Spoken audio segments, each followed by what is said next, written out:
हजरत मोहम्मद की जीवनी। मुस्लिम धर्म के प्रवर्तक हजरत मोहम्मद माने जाते हैं, जिन्होंने अपनी धार्मिक सहिष्णुता एवं श्रेष्ठ चारित्रिक गुणों से इस धर्म को एक महान धर्म के रूप में प्रतिष्ठित किया था। मानवीय आधार पर इस धर्म की स्थापना करके उन्होंने आपसी सद्भाव और मैत्री का संदेश दिया था।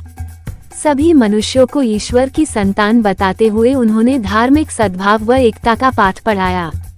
उनका जन्म व मृत्यु 571 से 632 ईसा के बीच मानी जाती है। अरब देश के काबा नामक शहर में हजरत मोहम्मद साहब का जन्म हुआ था। उनके पिता हजरत अब्दुल्ला और माता बीबी आमना थीं। ये लोग कुरैश नाम के घरानों से थे। जब वे 2 महीने के थे तो उनके पिता का देहावसान हो गया था और उनकी माता भी कुछ ही दिनों में चल बसी थीं। उनका लालन पालन दादा हजरत अब्दुल मुत्तलिक ने किया।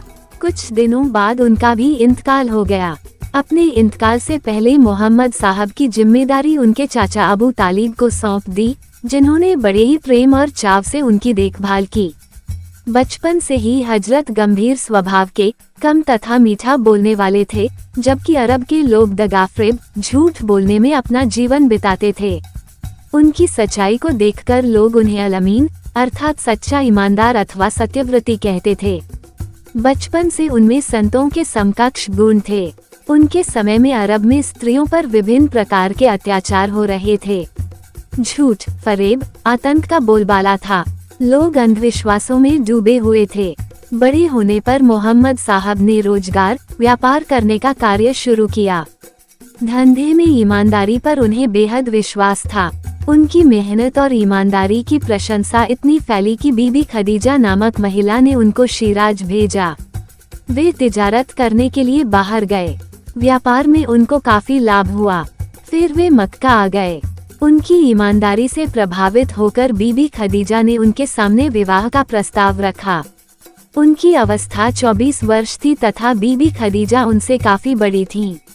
सुंदर आदर्श विवाहित जीवन निभाते हुए उनके 3 लड़के और 4 लड़कियां हुईं। हजरत मोहम्मद अपने घर परिवार के लोगों तथा नौकरों के साथ भी बहुत नरमी का व्यवहार रखते थे। सादा भोजन, सादे कपड़े और अपना काम खुद करना तथा साफ सफाई रखना उनके स्वभाव में शामिल था। सांसारिक जीवन जीते हुए भी वे ये सोचा करते थे कि लोगों को बुराई के रास्ते से कैसे हटाया जाए। कभी कभी रेगिस्तान के एकांत में घंटों बैठे इस विषय पर गहन चिंतन किया करते थे। उस समय वे खाने पीने की सुध भी भूल बैठते थे। रेगिस्तान में गारे हरा नामक एक खोह थी। वहां अक्सर वे ध्यान लगाते थे। एक दिन गाहे हरा में ध्यानमग्न अवस्था में खुदा के एक फरिश्ते ने दिव्य रूप धारण करके उनके समक्ष कहा, ले पढ़ अपने पालन करने वाले खुदा के नाम से। तब फरिश्ते ने उन्हें सीने से लगाया तो उन्होंने फरिश्ते द्वारा कही गई सभी आयतें सही सही दोहरा दी। तू ही खुदा का पैगंबर है, जा खुदा की एकता की बातें बता। इस तरह अनपढ़ पैगंबर हजरत मोहम्मद ने अल्लाह के हुक्म से फरिश्ते जबरील के द्वारा दिए गए संदेश को 7वें स्वर्ग से लाकर वर्तमान रूप में लोगों को सुनाया। मोहम्मद साहब ने जो संदेश लोगों को सुनाया, उसका उन्हें काफी विरोध सहना पड़ा। अल्लाह से धर्म के प्रचार का आदेश मिला था। मक्का में उन्होंने ये संदेश जनता में दिया। इस संदेश को सुनकर जनता ने तो उन्हें अपना पैगंबर मान लिया, किंतु कुरैशी के लोग ईर्ष्या करने लगे। विरोध इतना बड़ा कि मोहम्मद साहब को मदीने की ओर प्रस्थान करना पड़ा। मक्का से मदीना तक की यात्रा की यह घटना 6/2/08/22 ईस्वी को हुई। उनके 2 पुत्र और 4 पुत्रियां विरोधियों से संघर्ष में मारे गए। उस रेगिस्तान की भरी गर्मी में अंतिम लड़ाई में उनका एक बेटा और एक बेटी फातिमा ही बच पाईं। भूखे प्यासे बच्चों के लिए बार बार पानी मांगने पर भी लोगों ने उन्हें पानी नहीं दिया। बेटी फातिमा वहां शहीद हो गई। अपने बेटे की कुर्बानी के समय उन्होंने कहा, ऐ मेरे बच्चे, मैं ख्वाब देख रहा हूँ और तुम्हें जिबल कर रहा हूँ। तुम्हारी क्या राय है? अल्लाह ने चाहा तो मुझे सब्र करने वालों में ही पाइएगा।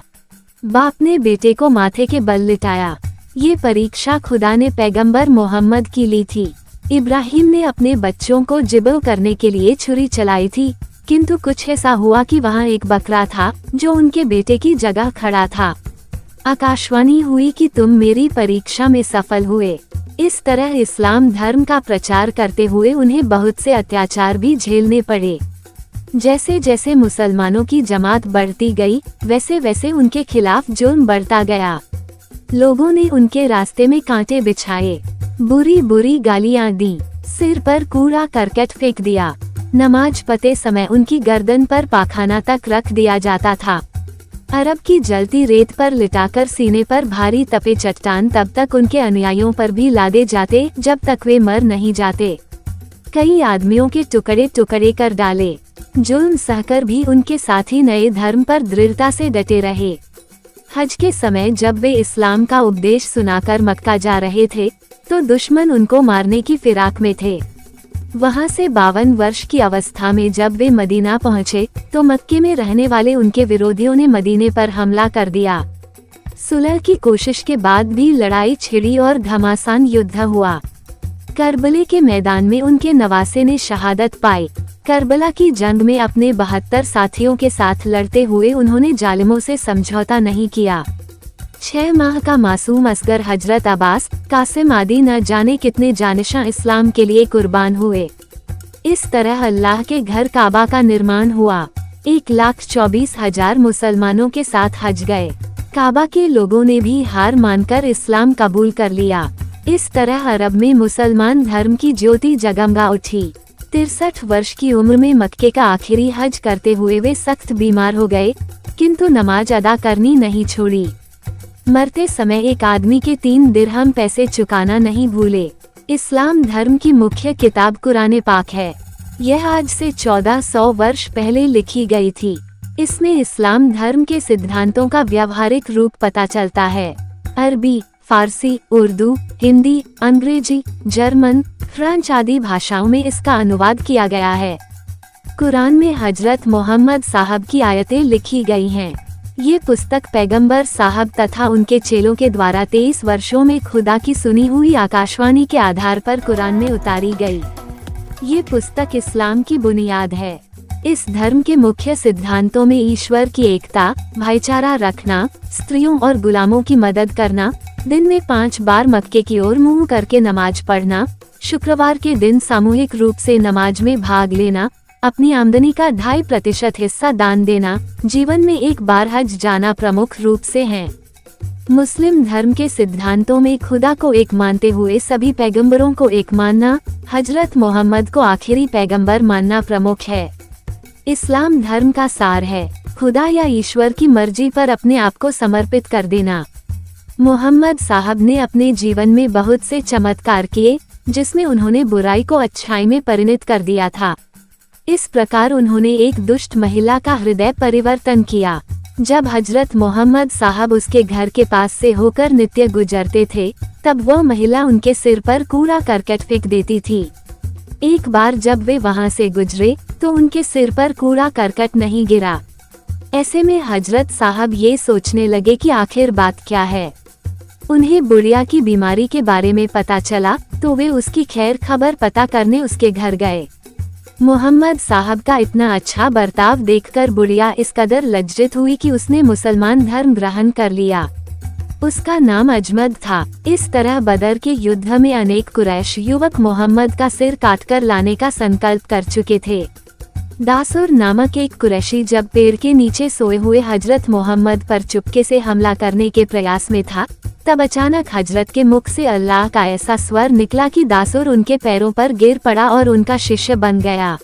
एक उद्दंड व्यक्ति उनके घर इस आशय से आया था कि वो हजरत को पूरी तरह से परेशान करके छोड़ेगा। इसलिए उसने इतना खाना खाया कि हजरत तो क्या, घर के किसी भी सदस्य के लिए खाना नहीं बचा। सभी भूखे पेट ही सो गए थे। इधर अधिक खाना खा लेने की वजह से उस व्यक्ति को इतनी अधिक बदहजमी हुई कि उसने सोते सोते ही बिस्तर खराब कर दिया। उसके बाद वो उस स्थान से भाग खड़ा हुआ। सुबह जब हजरत साहब उसके कमरे में गए, तो उन्हें वो व्यक्ति नदारद मिला। कमरे की ऐसी बुरी दशा देखकर वे कमरे की सफाई में लग गए।